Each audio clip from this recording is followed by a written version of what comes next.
Do you have an opinion about Ms. Arnold's testimony that Ms. Heard would have made $1 million an episode in a couple of streaming series following her A Star is Born moment? Yes, I heard it. I have an opinion. What's your opinion? Well, after Aquaman 1, this is a major coup. Amber Heard got that role. She tested for it. She could have been the other 19 actresses or 10 or whoever else tested. Didn't get it. She got the role, and she got her salary doubled for Aquaman 1 to $1 million.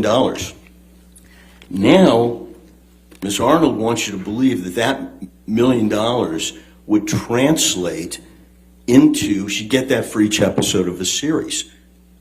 We know what she got for a series. She got a series in that period after Christmas 2018, before spring of 2020. She got a series. It was 8 episodes, and it was $200,000 an episode. And Miss Arnold is from somewhere in a glib way saying she got a couple series and $1 million each. And I can tell you, as someone in the trenches, rarely does an actor get $1 million for a series episode. And again, in those 16 months, there were no offers for series at $1 million an episode. In fact, her only series is the $200,000. And if you look at her resume, the series that Miss Heard were in, I think the longest one ran 8 episodes. Jason Momoa, if you were to believe Miss Arnold, and somehow Jason Momoa's agent broke their confidentiality in the agreement, and he had a series at $1 million an episode. If you're to believe that, Jason Momoa has had a series with 78 episodes, with 44 episodes, with 21 episodes, with 18 episodes, with 21 episodes. He was in, again, there's not a comparableness there. We spoke a few minutes ago about the test option agreement. What's the significance of the option part of that agreement? The option part of the agreement gives the employer, the studio, the option. They don't have to do anything. They have an option to either employ you at a very healthy salary to play this role or not. They can recast the superhero role. You just have to think of how many actors have played Batman or Superman. They can do what they want. And indeed, since there's no contract, they only have a choice to exercise their option or not. They might say, we're not exercising unless you reduce your compensation. Who knows what the negotiation would be? But it's not a contract until the studio exercises the option, and they don't have to. What's the alternative to an option agreement? Well, the alternative is most agreements in Hollywood, you're hired to play the role. Or once you exercise the option, then it becomes, for that picture, an agreement like others in Hollywood. You are now hired to play that role. So most contracts are guaranteed, you're hired to play the role. In an option agreement, once they exercise the option, for that movie, it becomes a guaranteed contract.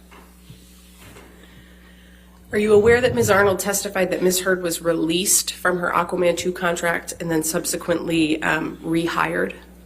I heard that testimony. Is that consistent with your experience in the film industry in connection with these multi-option contracts? No. Why not? Again, studios don't do things they don't have to do. As we heard Mr. Hamada, the president of the studio, say, you either exercise your option or you don't. They exercise their option. He denied releasing and then rehiring, and in my experience, in almost 5 decades in the business, doing this type of work, not talking about it, not consulting. I mean, I have,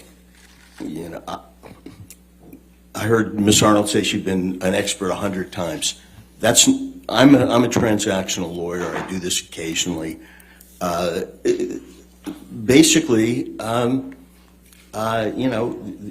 it's not a contract till they option it, and they pick up their option, and at that point, it's a guaranteed contract, and then different rules apply to it.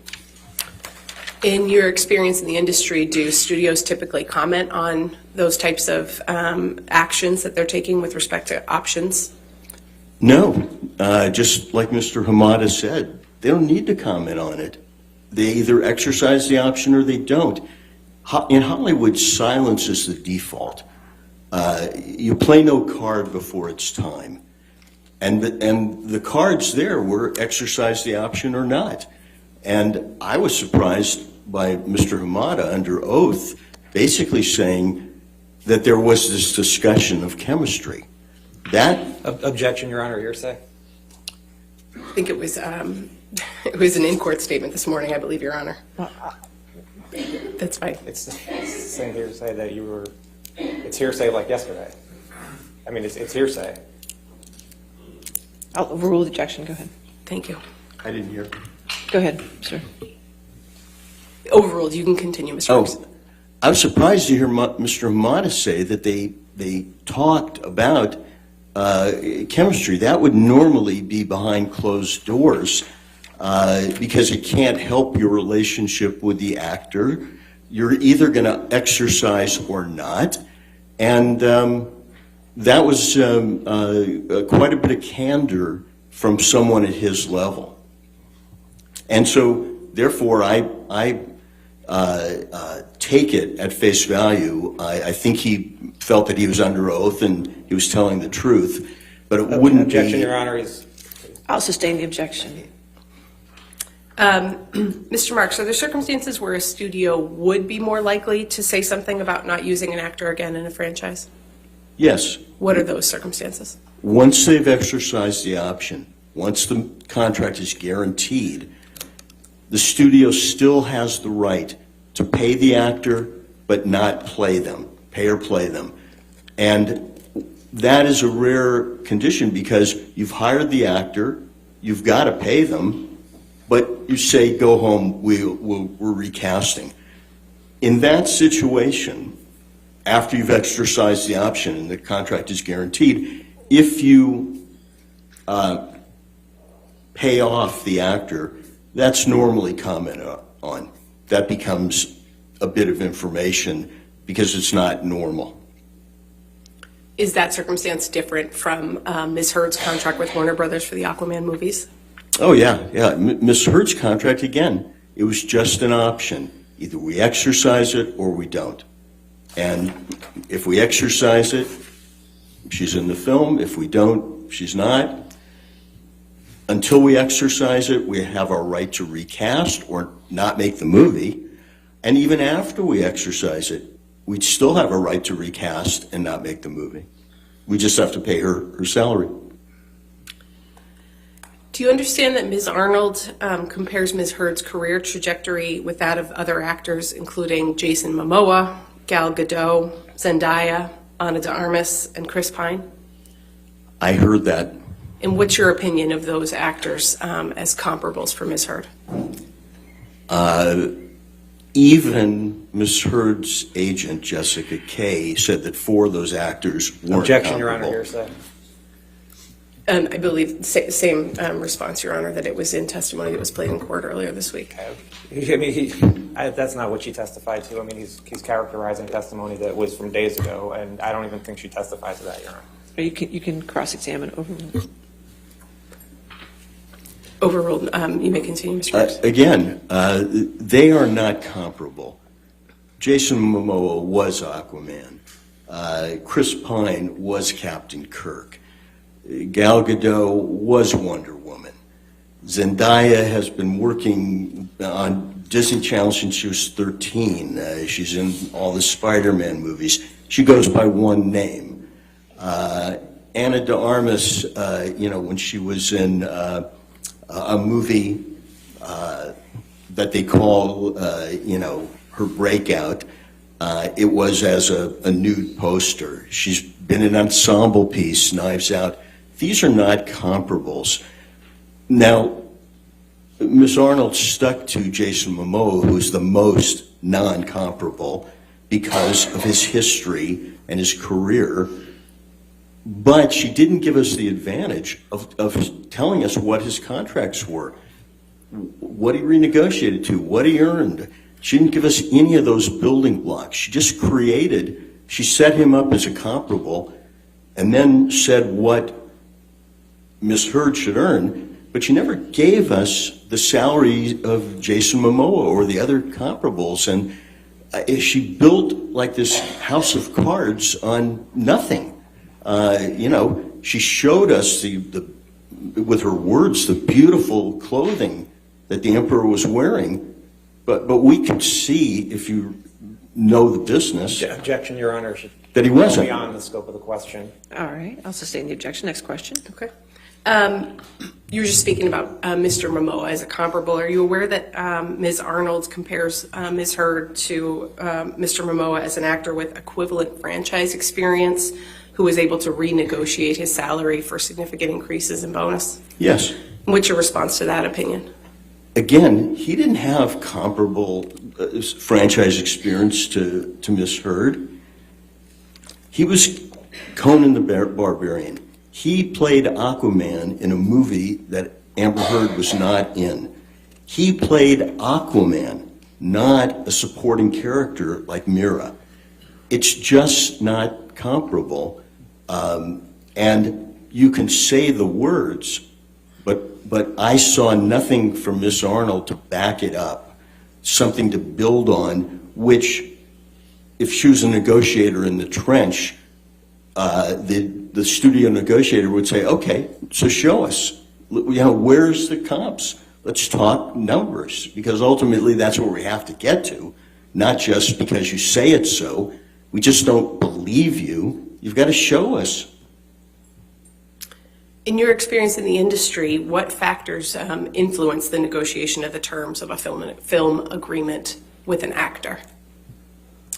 Well, first it depends on the film. If the film is $1 million movie and everybody's deferring their salaries, that's one thing. If it's a superhero movie, that's another.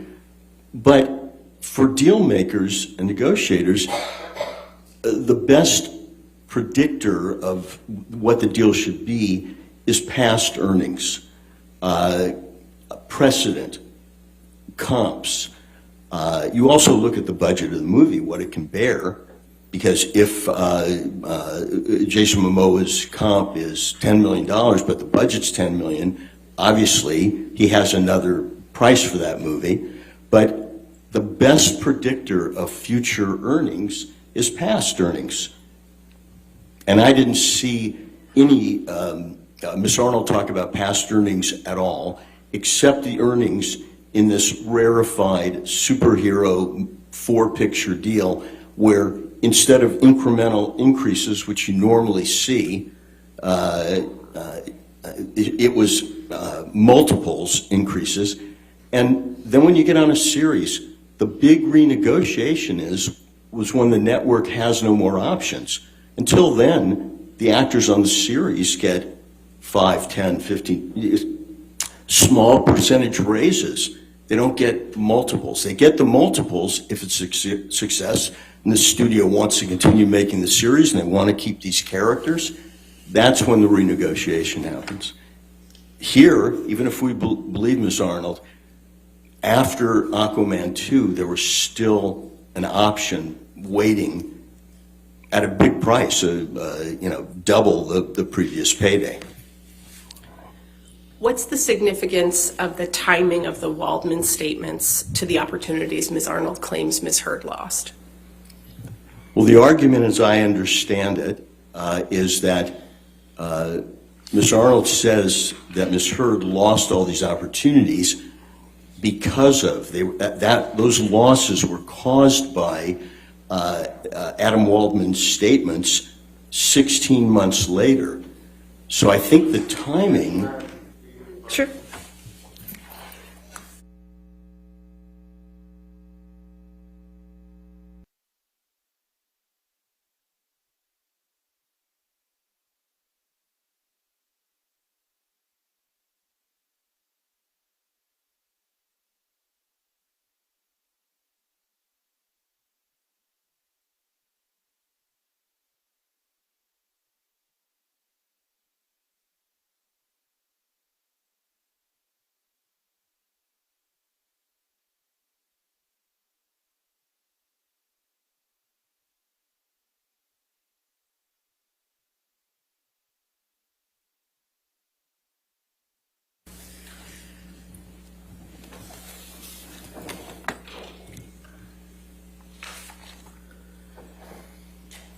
Mr. Marks, what's your overall assessment of Ms. Arnold's opinions in this case?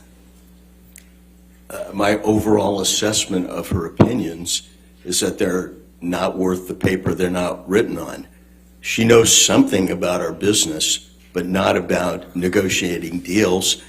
She may have gotten someone at the Endeavor office to breach confidentiality, but she never Objection. laid It's out now gone on the scope. the building blocks. Objection. There's an objection. You have to stop talking, Mr. Marks. Thank you. Beyond the scope. Yeah, Mr. Marks, can you just limit your testimony to your opinion about Okay. Ms. Arnold's opinions, please? My opinion, as someone who's made deals as a deal maker for almost 50 years, is that she calls herself an expert, but she's not. She doesn't have the background, she doesn't have the day-to-day knowledge, and her testimony that I heard did not back up her bottom line. If you want to get those figures, you have to show why they're deserved. And again, she was constructing a Jenga without the bottom pieces. It does not hold up under scrutiny by someone who makes deals. No further questions. All right, cross-examination.